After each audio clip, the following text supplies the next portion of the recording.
The air was crisp as twilight settled over the dusty interstate. Truck engines rumbled in the distance, but amid it all, a small patch of warmth glowed from the edge of a lonely rest stop off Route 66.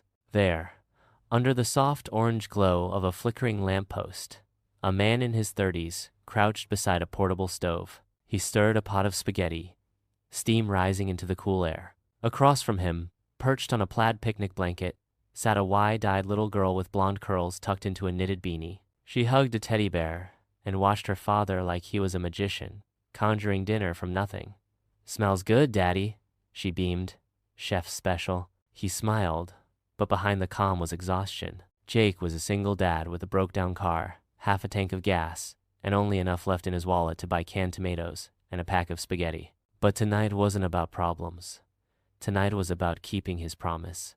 "I'll always take care of you." Just a few yards away, parked in sleek contrast to their modest setup, was a luxurious RV. Inside, a woman in her 50s sat in silence, wrapped in a silk robe, staring through the window. Olivia Chambers, tech mogul, billionaire, philanthropist. She had money, power, estates across the world, and no one to share dinner with. She watched the little girl giggle as Jake twirled noodles onto a plastic fork, pretending to be a 5-star waiter. Something about their moment pulled at her. Not pity, longing. She remembered what it felt like to be someone's whole world. Her husband had passed 10 years ago.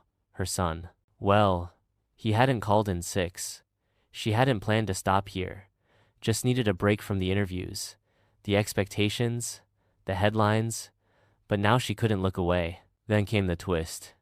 As Jake began cleaning up, he realized the girl's sweater was soaked from a juice spill, and the temperature was dropping fast. He dug through his duffel, finding only a thin t-shirt. He shrugged off his own coat and wrapped it around her without a second thought. "You'll freeze, Daddy," she protested. "I've been through worse," he said, with a grin rubbing her tiny hands between his palms. Olivia stood up. Something inside her refused to stay silent. She stepped out of the RV and approached. "Excuse me," she said gently. "Would you mind if I shared some soup?" Jake turned startled. "Sure, but we don't have much." "I do," she interrupted, motioning toward the RV.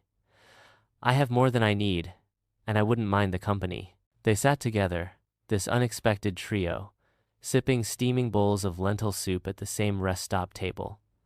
Olivia told stories of traveling the world. Jake spoke of dreams he had once shelved for diapers and day jobs. The little girl just listened, eyes wide with wonder. As the night wore on, Olivia excused herself briefly and returned with a thick, pink sweater wrapped in ribbon. "It belonged to my niece," she said softly. "She's grown now, but I think it'll fit you."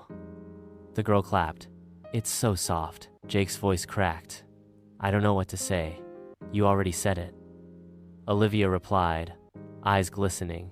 "You gave her your coat." There was a pause, an unspoken understanding between them.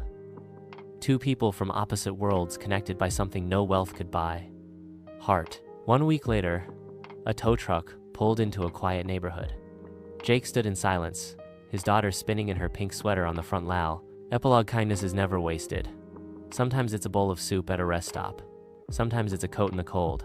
And sometimes it's the moment when a billionaire remembers that even the richest life means nothing without someone to share it with. Because in the end, wealth isn't what you carry in your wall, but it's what you carry in your heart.